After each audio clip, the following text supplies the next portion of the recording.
monde, je vous accueille dans ma salle de bain aujourd'hui parce que je vais me faire un petit soin des cheveux et en même temps je vais vous parler d'un sujet qui me tient à cœur et dont j'avais envie de parler ces derniers temps, et ça va être roulement de tambour, mes problèmes de santé et en fait tout mon chemin on va dire spirituel, émotionnel, lié à mes problèmes de santé en fait. Parce que donc en fait depuis que je suis petite, à mes 8 ans, on m'a découvert ce qui s'appelle une thyroïdite d'Hashimoto. C'est une inflammation de la glande thyroïdienne et la glande thyroïdienne elle se situe à la base du cou, en fait elle se trouve autour de l'œsophage. Il y a des personnes chez qui cette glande thyroïdienne peut ne pas fonctionner, donc ça veut dire produire pas assez d'hormones thyroïdiennes ou trop d'hormones thyroïdiennes. Donc dans les deux cas en fait ça crée beaucoup de problèmes. Et moi dans mon cas je suis donc en hypothyroïdie, ce qui veut dire que ma thyroïde ne sécrète pas suffisamment d'hormones thyroïdiennes. Je n'ai presque plus de batterie sur mon appareil photo, j'espère que ça va tenir. Et voilà. Et donc, en fait, cette maladie est survenue dans mon corps, donc comme je disais à 8 ans, et c'était une période où j'avais vécu apparemment, j'ai vu en fait un micro-kiné après plus tard, et enfin ma mère m'avait emmenée, enfin c'est intéressant. Pardon. À une période où en fait j'ai vécu un gros choc émotionnel. Et voilà, et du coup ça a un peu été le début pour moi d'un... Comment dire? En fait où j'ai commencé à me fermer et à ne plus beaucoup parler, en tout cas à maîtriser vraiment ce qui sortait de ma bouche, quoi, disons. Parce qu'en fait j'avais peur. J'avais peur de ce que je pouvais dire, du pouvoir finalement de ma parole, et surtout j'avais beaucoup de culpabilité liée à ce que je pouvais dire et à l'impact que ce que je pouvais dire pouvait générer. Je reste assez floue parce que je veux pas donner trop de détails. Je veux pas donner trop de détails parce que c'est intime et voilà. Bon, si vous remarquez un changement d'angle, de lumière et de tout ça, c'est normal. Mon appareil photo n'avait plus de batterie. Bref, je disais qu'en gros, voilà, c'était un âge où j'ai vécu pas mal de chocs émotionnels, et avec la sensibilité que j'ai et avec ce que je vivais, et ben en fait je me suis complètement renfermée en fait, et j'ai surtout renfermé ma colère en fait. J'ai renfermé ma personnalité, ma capacité à en fait juste prendre ma place et être moi-même dans une discussion, voilà. Du coup ça a généré aussi le fait que de à tout prix éviter les conflits en fait par peur, mais c'était plus que de la peur, quoi, c'était de la tétanie, quoi, enfin de la... voilà. Enfin du trauma en fait, du trauma. Et voilà, et donc j'ai grandi comme ça, j'ai dû prendre des médicaments, donc du Levothyrox, jusqu'à mes 18 ans, 18-19 ans, parce que à cet âge-là, 18-19 ans, quand j'ai commencé à être du coup plus adulte et plus responsable, en fait j'ai commencé à me poser des questions tout simplement sur les médicaments que je prenais depuis donc plus de 10 ans, quoi. Et en fait j'ai commencé à me demander si j'avais vraiment envie de les prendre, parce que en fait j'avais beaucoup d'effets secondaires, j'étais toujours très très très fatiguée, j'avais encore plein de problèmes de digestion. Enfin c'était pas facile, j'avais et j'ai toujours beaucoup de phases des dépressions chroniques. Bon, enfin bref, c'est compliqué à gérer tout ça, et du coup Et puis au-delà de ça, en fait, j'avais envie vraiment de ressentir du coup ce qui se passait vraiment à l'intérieur de moi, de réellement m'approprier en fait cette maladie qu'on m'avait assignée quoi à l'enfance et ouais vraiment de me l'approprier, de me dire ben en fait qu'est-ce que ça me fait vraiment dans mon corps, qu'est-ce que ça me fait vraiment, qu'est-ce qui se passe si j'arrête les médocs, qu'est-ce qu'elle vient me dire à l'époque, bah, je le formulais pas comme ça, mais en fait, ouais, quel message est-ce que ça vient me porter, en fait, que, que d'avoir une maladie qui, plus est, se situe au niveau de la gorge, quoi, et donc, du coup, symboliquement, c'est aussi très fort. Et voilà, d'un seul coup, j'ai commencé à faire tous les liens, en fait, avec justement ma difficulté à l'époque, toujours aujourd'hui, mais j'ai évolué quand même là-dessus. Ma difficulté d'expression, ma difficulté à prendre ma place, mon extrême timidité, mais en même temps, je sentais que c'était lié plutôt à, comme si ouais, une partie de moi était vraiment genre enfermée à l'intérieur de moi, tu sais. Euh, enfermée dans une bulle ou je sais pas quoi et que genre elle tapait comme ça contre la bulle en mode mais laisse-moi sortir et qu'il y avait quelque chose, une force qui faisait que ça voulait pas sortir en fait et que bah au-delà de ça je savais pas du tout comment la faire sortir en fait. Et donc j'ai commencé une thérapie. J'ai commencé disons ouais mon chemin spirituel, je sais pas, il y a eu plein de un enchaînement d'événements à cette période-là et un enchaînement de rencontres de personnes complètement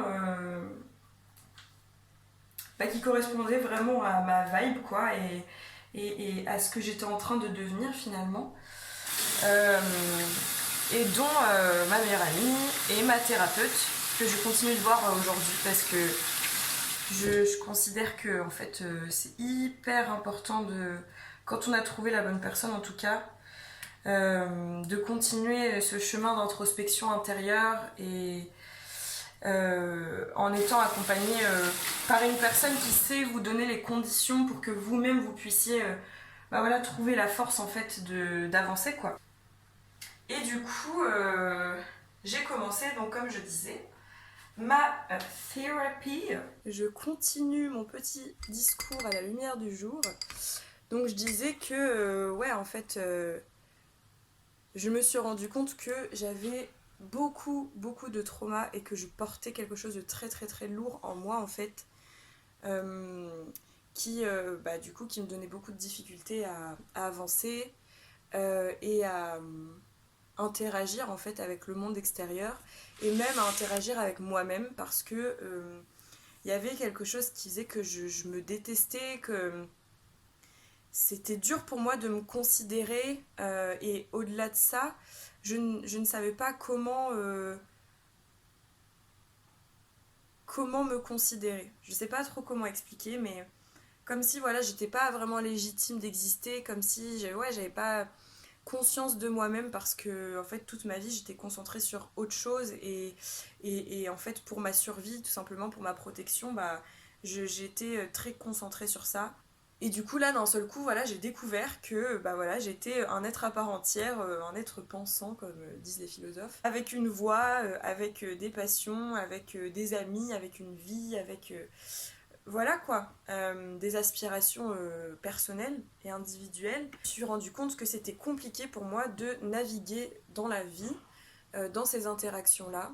Euh, Seule en fait parce que du coup j'avais pas vraiment appris à le faire et parce que bah, en fait je me sentais j'avais une insécurité à l'intérieur de moi constante telle que pour moi c'était complètement terrifiant en fait et voilà et en fait depuis du coup ces réalisations là je ne cesse de me mettre au défi mais dans le sens où c'est pas en mode ah faut que je me pousse pour y arriver, enfin j'allais dire je me mets pas la pression, si en vrai je me mets grave la pression, mais je veux dire ça se fait de manière fluide, genre à partir du moment où je me suis rendu compte en fait de ce gros morceau là qui avait à l'intérieur de moi et qui m'empêchait d'avancer, je me suis fait la promesse, je me suis dit ah ouais ok mais en fait je peux pas vivre ma vie comme ça, genre vas-y on n'a pas le time les gars, genre moi il y a des choses que j'ai envie de réaliser, j'ai envie de voyager, j'ai envie de rencontrer des personnes merveilleuses, j'ai envie de chanter, j'ai envie de... En fait j'ai envie d'être libre quoi. Et qui n'a pas envie d'être libre? Je suis partie là-dedans en fait, dans ces séances de thérapie, voilà, je me suis dit ok chaque chose qui m'arrive dans ma vie en fait peut être une épreuve, peut être un challenge et va sûrement l'être parce que du coup bah, y a beaucoup de choses que je vis au quotidien qui pour moi sont des épreuves et des challenges en fait et du coup qui sont pas forcément faciles et mais en fait je me suis dit bah vas-y fais corps avec tout ça en fait, fais corps avec tes choix, fais corps avec les choses qui te sont présentées, fais corps avec tes émotions, enfin apprends à faire corps avec toutes ces choses-là parce que c'est un apprentissage de fou et j'y suis encore. Parce qu'en fait, depuis que tu as choisi vraiment de vivre les choses en conscience, t'inquiète que ce qui va t'être présenté, ce sera pas pour rien quoi. Et, euh, et voilà. C'était aussi une période où, enfin un peu avant, pour raconter, pour donner un peu l'exemple de mes difficultés et de mon trop plein émotionnel en fait que j'ai gardé à l'intérieur de moi. J'avais commencé les cours de chant du coup, parce que je chante depuis que je suis toute petite, j'adore ça, c'est ma passion et tout, mais j'ai beaucoup de difficultés à chanter devant les gens et j'ai beaucoup de croyances liées à ma voix qui bah, du coup me bloquent dans le fait de chanter devant des gens et tout, et dans le fait de m'y mettre tout simplement et d'y croire en fait dans ce projet là ou dans mon potentiel. Et du coup, voilà, donc j'avais commencé les cours de chant avec une âme merveilleuse qui est aujourd'hui aussi mon amie. Et en fait, il n'y avait pas une séance où je ne pleurais pas. C'est-à-dire qu'à partir du moment où il fallait que je commence à chanter, je me mettais à... ma gorge se serrait et je me mettais à pleurer. Et en fait, on a passé des séances et des séances et des séances à ce que je pleure en fait. Genre, je me mettais à chanter et je me mettais à pleurer et du coup, ça donnait lieu après à des longues discussions en fait, où moi d'un seul coup je me livrais à quelqu'un en fait sur tout ce que je vivais et tout ce que je portais à l'intérieur de moi. Et je crois que ça a été ça un peu aussi ma première thérapie, donc merci à toi, tu te reconnaîtras si tu regardes la vidéo. Ça a été, ouais, ça m'émeut d'en parler parce que... Bah parce que je m'émeus, ça m'émeut de repenser à moi dans ces états-là et dans ces réflexions-là et dans cette confusion en fait qu'aujourd'hui je comprends beaucoup mieux et je trouve ça trop beau en fait comment est-ce que la vie m'a accompagnée sur tellement de plans et depuis tellement longtemps.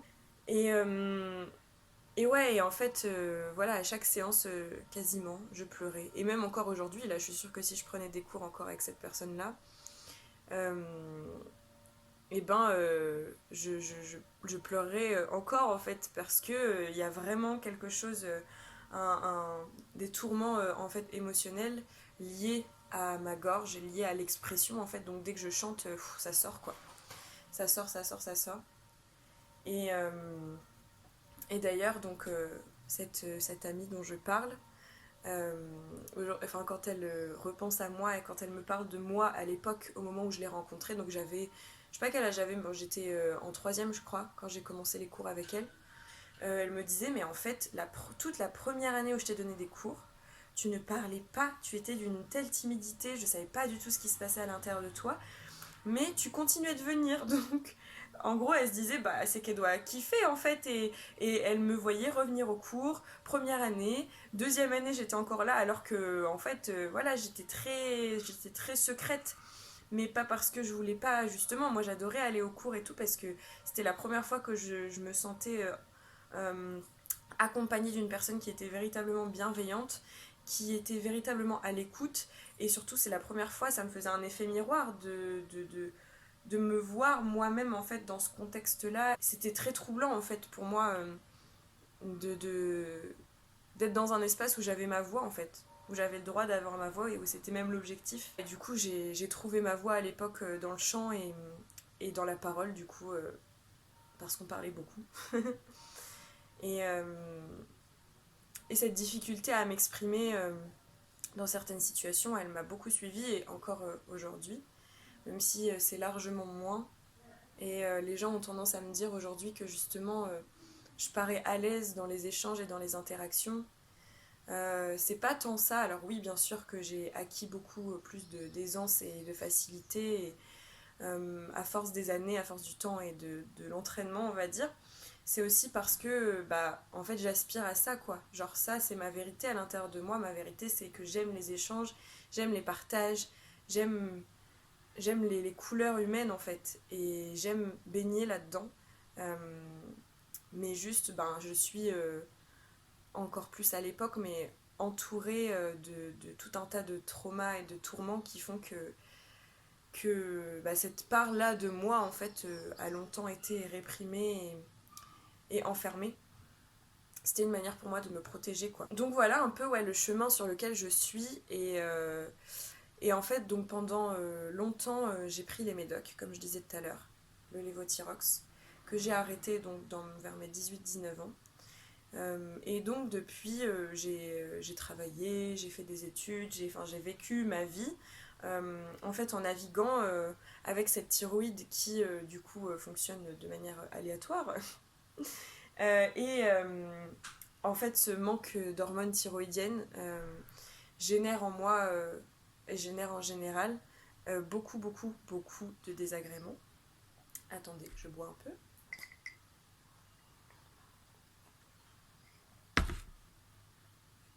Je viens de me cogner la dent. Je sais pas si vous avez entendu. Ça fait mal. Bref, ça génère en moi beaucoup de désagréments qui me posent pas mal de difficultés au quotidien. Parce que bah, en fait je suis un peu tout le temps en mauvaise santé quoi. Je suis tout le temps épuisée. J'ai, comme je disais tout à l'heure, des périodes de dépression chronique.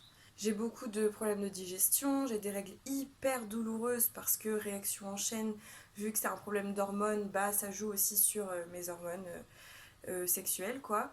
Je peux avoir beaucoup de mal à me concentrer. Ça génère aussi des pertes de mémoire ou des difficultés à se souvenir des choses. Parfois aussi de la... merde, comment on dit, genre en gros de la lenteur intellectuelle quoi un peu parce qu'en gros l'hypothyroïdie ça te met en sous-régime, tout ton corps est en sous-régime en fait, donc du coup voilà ta digestion elle est hyper lente, enfin bref c'est la cata. Vraiment ça agit sur plein de choses dans le corps en fait et donc bah ouais c'est difficile au quotidien. En plus de ça, madame est hypersensible et je sais pas trop quoi d'autre, mais voilà. Donc, ça fait que, bah ouais, la vida está muy loca hein, la plupart du temps. Et ouais, et j'avais vraiment envie de parler de toutes ces difficultés-là, parce que, bah pour moi c'est trop important, c'est aussi ça la vérité en fait, c'est bah, nos parts de vulnérabilité finalement et les moments où c'est difficile pour nous.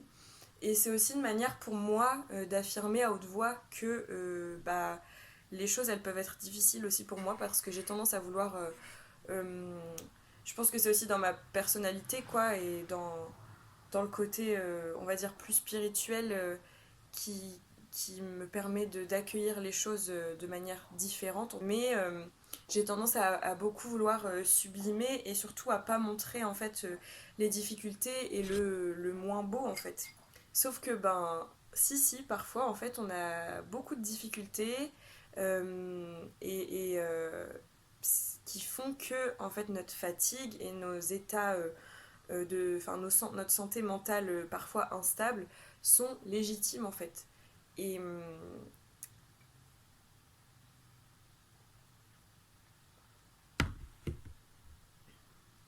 et c'était ça le message que j'avais un peu envie de passer parce qu'aujourd'hui, vous-même vous savez, notre santé mentale et notre santé physique bah, sont pas hyper bien pris en charge en fait.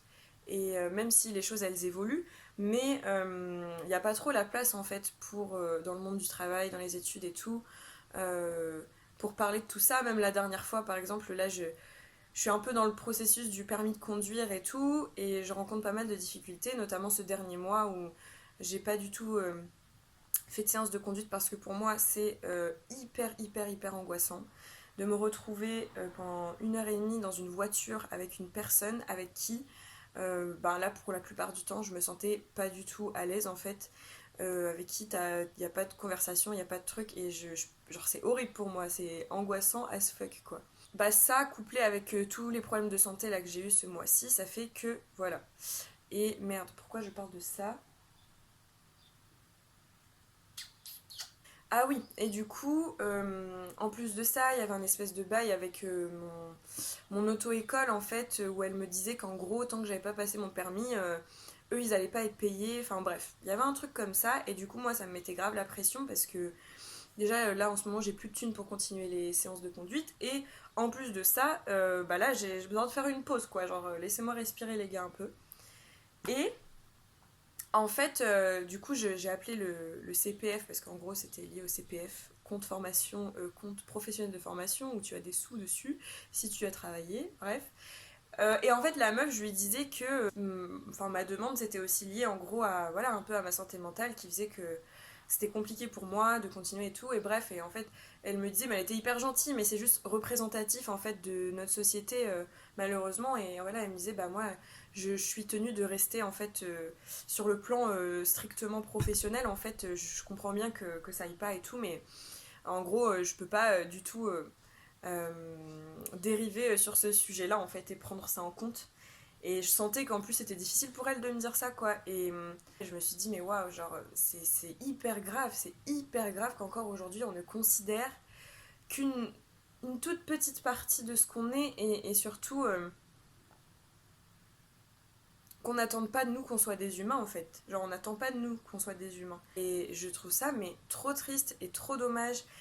Et si je peux apporter un discours qui soit un minimum humain et un peu plus représentatif finalement de ce qu'on est vraiment au quotidien quand on n'a pas apporté ce masque professionnel, où on n'a pas besoin de se mettre dans un rôle particulier pour correspondre, et puis bah, pour pas être jugé tout simplement et rejeté, et ben je le fais volontiers parce que parce qu'on en a besoin et parce que moi j'en ai besoin aussi. Je sais que j'adore voir ça chez les autres, j'adore regarder, là je pense, j'aime trop regarder les vidéos de Shera en ce moment parce que bah voilà, elle se montre telle qu'elle est et c'est ça la vie quoi en fait. Genre c'est des hauts et des bas et c'est beaucoup plus nuancé que ce qu'on attend de nous en fait, généralement. Et je trouve qu'il y a de la beauté là-dedans parce que de la force et de l'authenticité quoi. Donc voilà, j'avais aussi envie de faire ce partage-là parce que on a souvent tendance à... Je regarde pas mal de vidéos un peu, on va dire, spirituelles, autour de réflexions assez profondes sur notre vie ici en tant qu'être multidimensionnel. Et j'adore ça, et en fait souvent c'est des vidéos de personnes qui ont déjà 30 ans, 40 ans, 50 ans, et donc en fait qui souvent disent qu'elles sont passées par cette phase en fait qui est propre à la vingtaine aussi, de grandes difficultés. Euh, mais en fait quand tu les regardes, bah voilà, genre c'est déjà passé en fait. Et du coup elles peuvent en parler, mais elles en parlent comme un souvenir et finalement pas comme quelque chose qu'elles vivent là tout de suite maintenant. Et moi j'aime bien justement les vidéos où les gens ils parlent de leurs difficultés qu'ils vivent là tout de suite maintenant, parce que je trouve que c'est rassurant en un sens de se connecter à l'humanité de l'autre. Et, euh, et voilà, ça permet de moins se culpabiliser, de moins se mettre la pression, et encore une fois d'être dans une forme de vérité que j'apprécie beaucoup. Et je me suis dit, voilà, j'ai envie de partager cette expérience-là de moi, Loris, 24 ans, qui fait l'expérience de la vie humaine, qui a aussi conscience qu'il n'y a pas que la vie physique qui existe et qui se pose énormément de questions. Et voilà, et comment ça se passe dans ma vie au quotidien, quoi. Ouais, je sais que la vie, elle peut être dure. On a tous des traumas, on a tous des tourments, des souffrances, des choses qui remontent à un certain moment. On sait pas pourquoi, mais voilà. Et en fait, on fait tous face, en fait, d'une certaine manière, à des choses qui nous freinent, qui nous rendent la vie plus difficile, qu'on est nous-mêmes la seule personne à véritablement pouvoir comprendre. Et, Et ouais, je sais que ça peut être dur, je sais que ça peut être un chemin sur lequel on se sent seul, un chemin qui génère beaucoup de confusion et de difficultés en termes de santé mentale, de santé physique. Parfois on va se sentir découragé, parfois on va pas comprendre, on va être en colère, on va se sentir déçu, on va avoir l'impression qu'on n'avance pas.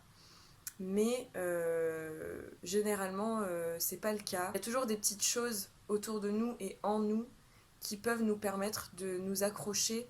Bon, écoutez, on fait que de changer d'angle depuis tout à l'heure parce que en fait mes vidéos se coupent parce que je manque de place sur mon tel. Donc, je vais abréger en disant que voilà, en fait, la vie, elle n'est pas si facile que ça et c'est ok d'avoir des moments où ça ne va pas. Même si bah voilà, on essaye de nous faire croire le contraire, ou en tout cas on laisse pas de place à cette part-là en nous. Entourons-nous bah, des personnes qui savent nous apporter suffisamment de réconfort dans ces moments-là. Et apprenons, même si ça peut être difficile aussi, mais à se remplir d'amour pour nous-mêmes en fait. Vraiment, vraiment, vraiment. Moi, ça c'est un challenge aussi pour moi, du coup. Partageons notre parole aussi avec toujours plus d'authenticité, de vérité, et, euh, tout en respectant ce qu'on est capable de faire, de dire, ou de ne pas faire, ou de ne pas dire. Voilà, voilà. Écoutez, merci d'être resté. Je vous fais de gros, gros, gros bisous et je vous envoie plein d'amour. Bye bye!